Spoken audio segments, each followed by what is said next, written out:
Well, I did say that that's my final question, but my team related me to another thing that the minister said about what's happening at BOST. Let's listen to him, and when we come, I'll take your comment on that. Okay, no problem. Let's listen to the minister.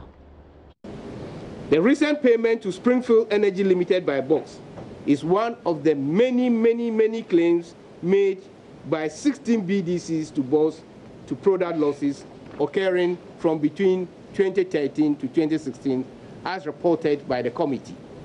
The total claim on BOST in respect of product losses by BDCs amount to $44 million. The causes of such product losses must be established to determine the records of storage of these products, those responsible for loading the products, the financial received in respect of the products, and the utilizations of the funds. The government of Ghana, under His Excellency Nana Addo Dankwa Akufo-Addo, has decided that given the extent of financial recklessness found by the committee, an audit will be commissioned into the BOST operations between 2013 to 2018. This will ensure that persons against whom adverse findings will be made will, of course, face the full rigors of the law. The audit will also provide recommendations for restructuring of BOST management, operations, and financial management. Full details of the findings are expected to be received by the end of October, as the board informed in a statement yesterday. If you recollect, yesterday the board of BOST came out with a very educative, statement about their intention for the future. And I think we should give them that opportunity to see what comes out by the end of October. So by the end of October, we're expected to get some audit reports from BOST. Your comment on that? Well, there is a serious rot at BOST. And we've known that from Ewadakon's time to Alfred and to now to Oakley. If you listen to what's going on at BOST, not only at the managerial level, but at all levels, okay, it's sickening. And I'm happy the minister is saying that there is a committee that's going to do its work. Already, there is another committee that was formed by the new management to look into the contaminated fuel situation, and they have come up with some revelations and stuff like that.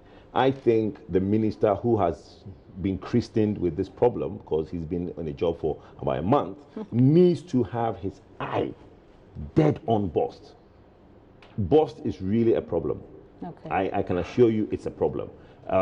These payments, look, if people are lashing a company like Springfield for going for monies for product that's been lost, but nobody is telling the public how come $11 million worth of product can just evaporate. What are your expectations of even who should be the composition of a committee that would undertake this audit, and the expectation of the results? Well, we know of the problems. Right. I mean, so whoever is put on the committee to go in there, if they come adversely to what we know, then obviously it's a whitewash. No, then that's like taking a position. No. Even before the audit what I'm saying is that I don't have to be on the committee, or I don't need a committee report to know what's going on at BOST. Look, my friend Duncan, who is with COPEC, knows a lot more going on at BOST. And you see, the problem at BOST now is that it's polarized.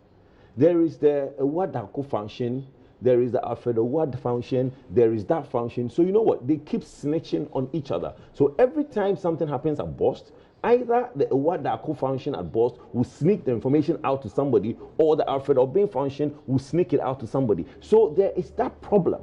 So no, you cannot hide anything at BOST now. Everything that happens there will come out. And we have more information. So what I'm saying is that let's give the minister the benefit of the doubt. Let's give this government that space to look into BOST. And whatever the findings are and the recommendations are, we will also come out with our, I'm sure my friend Duncan can't wait to do a press conference. But we'll look forward to that, and we'll take it from there. All right. Well, thank you very much for coming. Thank you very much as well. Mr. Kojo Poku. Kojo Poku is the CEO of Gas Oil Limited. He's also an energy analyst helping us there. So, just so you know, you could have been paying 5 cedi 54 pesos for petrol, or 5 cedi 55 pesos for diesel, according to the minister. Now you're paying 5 cedis 12 pesos. He says, give the government some accolades.